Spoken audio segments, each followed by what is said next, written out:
Assalamualaikum warahmatullahi wabarakatuh.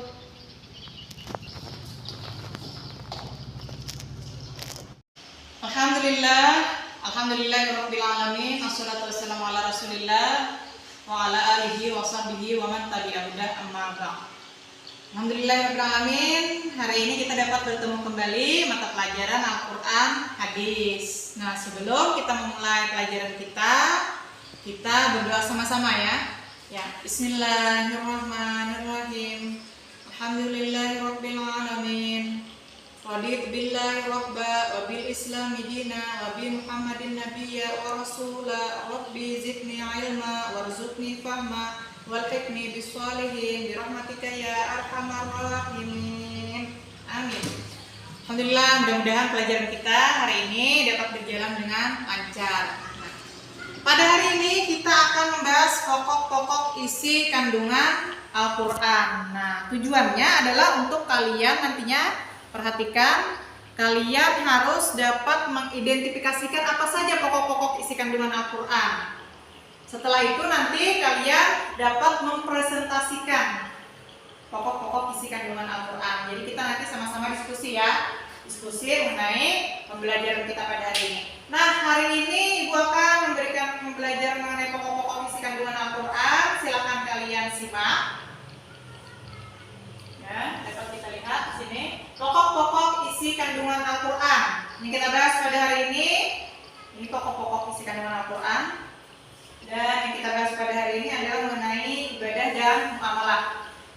Apa ibadah? Apa itu muamalah? Jadi dua hal yang tidak bisa dipisahkan. Karena ibadah adalah pengabdian kita kepada Allah. Jadi ibadah artinya mengabdi atau menyembah. Secara istilah, ibadah artinya menyembah atau mengabdi sepenuhnya kepada Allah Subhanahu wa taala dengan tunduk, taat dan patuh kepadanya atas apa yang diperintahkan Allah dan meninggalkan apa yang dilarang oleh Allah. Kemudian ibadah adalah sarana penghubung antara manusia dengan Allah. Jadi kalau kita ingin berhubungan dengan Allah, ya beribadah atau disebut hablum minallah. A'udzubillahi minasyaitonirrajim. Bismillahirrahmanirrahim. Iyyaka na'budu wa iyyaka nasta'in. Hanya kepada Engkau lah kami menyembah dan hanya kepada Engkau lah kami memohon pertolongan. Hanya kepada Allah kita menyembah, hanya kepada Allah kita memohon pertolongan. Kalian amati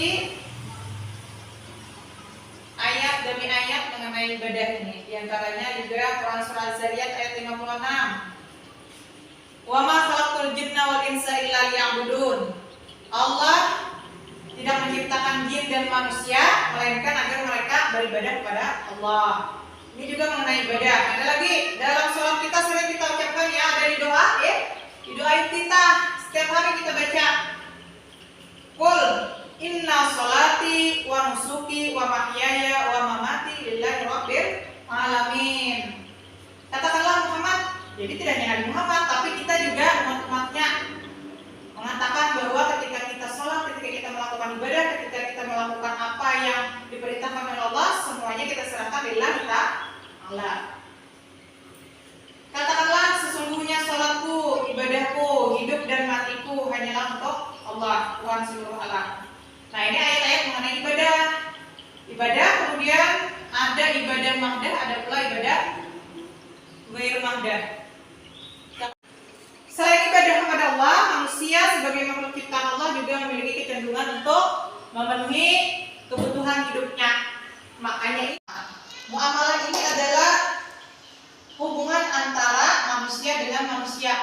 Kalau ada yang berbicara, aku bisa hidup tanpa ada orang lain, tidak mungkin. Ya kan? Kamu bisa hidup tanpa temannya, nggak mungkin kan? Nah, kita setiap hari, tadi makan pagi siapa yang bikinin? Hah? Mama. Lalu sekarang kita pakai seragam. Ini semuanya pakai seragam. Pasti ada yang jahitin, ya. Nah, itu juga termasuk salah satunya kita tidak bisa hidup tanpa adanya manusia lain. Atau itu adalah salah satu hubungan manusia dengan sesama manusia atau disebut dengan hablum minan nas. Nah, ini adalah muamalah. Jadi yang dua Ibu katakan tadi, ibadah dan muamalah itu tidak bisa dipisahkan karena ibadah hubungan dengan Allah, hablum minallah, sedangkan muamalah hubungan dengan sesama manusia, hablum minan nas. Contoh hablum minan nas.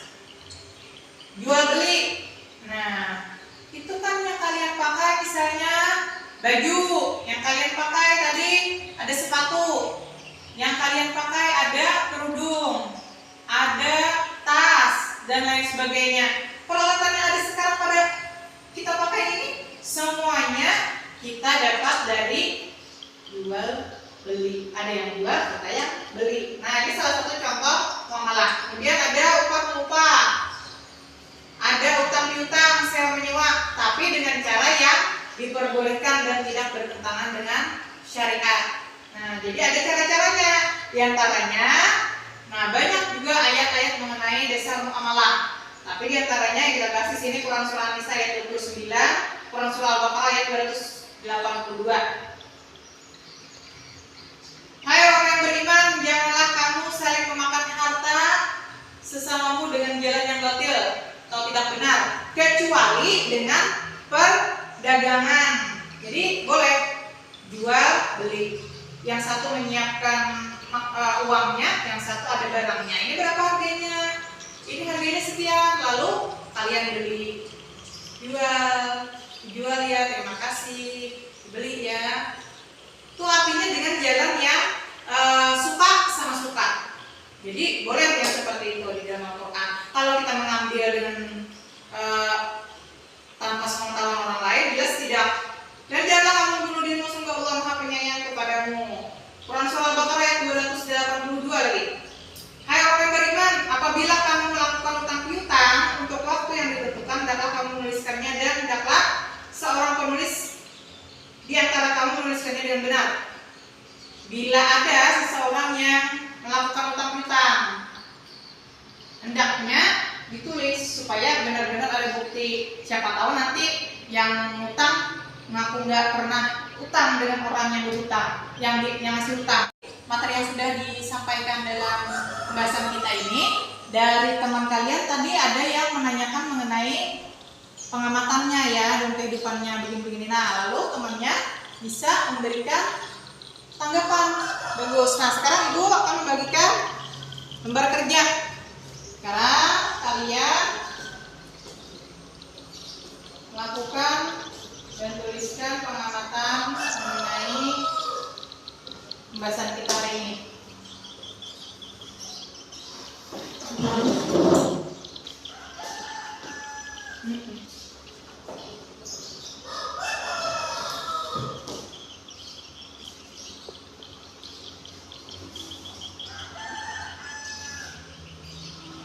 Setiap tugas kalian pahami masing-masing dan kelompoknya silahkan diskusikan. Nah, yang ada di lembar kerjanya silahkan didiskusikan dan nanti kalau kalian sudah siap, kalian boleh mempresentasikan.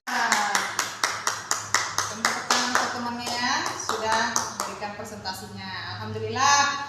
Ya, Ibu lihat hari ini kalian sudah mampu ya memberikan tanggapan untuk kelompok yang memberikan presentasi. Jadi bagus sekali. Hari ini diskusi alhamdulillah berjalan dengan lancar. Jadi teman kalian yang tadi memberikan presentasi, kalian juga dapat menanggapi. Nah, sekarang kalian bisa buat kesimpulan, masing-masing kelompok kalian buat kesimpulan mengenai pokok-pokok pembahasan kita pada hari ini. Setelah itu kalian akan mengumpulnya kembali pada Ibu. Jadi bagus sekali tadi ada kelompok A, kelompok B tadi ya yang bertanya dengan kelompok C, kemudian kelompok C juga bertanya dengan kelompok yang lain juga bisa menanggapi. Alhamdulillah hari ini presentasi kita kalian dapat menyampaikan dengan baik dan teman-teman juga dapat menanggapi. Itu yang Ibu inginkan. Nah, sekarang kalian bisa memberi kesimpulan. Setelah kalian memberi kesimpulan mengenai apa yang kita bahas pada hari ini, kalian dapat mengumpulkannya. Dan pada hari ini sebelum kita mengakhiri pembelajaran kita, kira-kira setelah mempelajari mengenai ibadah dan muamalah ini, apa yang kalian rasakan? Benar. Nah, jadi kalian lebih tahu, kalian bisa memberikan refleksinya atau kalian tuliskan di dalam lembar kerja yang sudah Ibu bagikan atau pada kesimpulan masing-masing kelompok tadi. Silahkan kalian tanggapi mengenai bagaimana mengenai pembelajaran kita pada hari ini. Setelah mempelajarinya kita dapat lebih mengetahui, oh ibadah itu begini, ibadah itu begini, dan muamalah itu begini-begini. Jadi yang kedua-duanya ini harus kita harus kita lakukan karena keduanya memang tidak bisa dipisahkan. Setiap hari kita harus beribadah kepada Allah, setiap hari kita pasti juga melakukan hubungan dengan sesama kita. Jadi jalan kedua-duanya hablum minallah, hablum minan nas. Nah, setelah kalian melakukan presentasi tadi dan waktu kita hari ini juga sudah sampai, insya Allah pembelajaran akan kita lanjutkan pada minggu depan. Pada hari ini jangan lupa ibadah. Nah, apalagi seperti kalian ini semuanya sudah balik. Jadi jangan lupa ibadah itu tadi. Ibadah ingatkan karena kita sudah belajar mengenai ibadah, jangan lupakan ibadah dan jangan dientengkan juga yang namanya muamalah. Jadi hubungan kita dengan sesama kita juga harus baik, harus punya akhlak yang bagus untuk berhubungan dengan sesama kita supaya orang lain tidak merasa kesal dengan kita juga jangan sampai kesal kepada orang lain. Nah, jadi dua-duanya ini harus benar-benar kita jalankan, ibadah dan muamalah. Karena setiap hari kita pasti akan menemui yang namanya dua hal ini, ibadah dan muamalah. Adanya hubungan hablum minallah wa hablum minan nas dengan kita sesamanya. Nah, insya Allah tugas kalian itu akan Ibu lihat pada minggu depan. Selanjutnya kita juga akan membahas pembelajaran yang di minggu depan masih berkenaan dengan pokok-pokok isi kandungan Al-Quran, tapi sudah bukan masalah ibadah dan muamalah lagi. Kita lanjutkan ke masalah yang lain. Sebelum kita mengakhiri pembelajaran kita pada hari ini, maka sebelum kita berpisah, kita ucapkan sama-sama alhamdulillah. Alhamdulillahirabbil alamin. Terima kasih atas segala perhatian. Mohon maaf atas kekurangan. Assalamualaikum warahmatullahi wabarakatuh.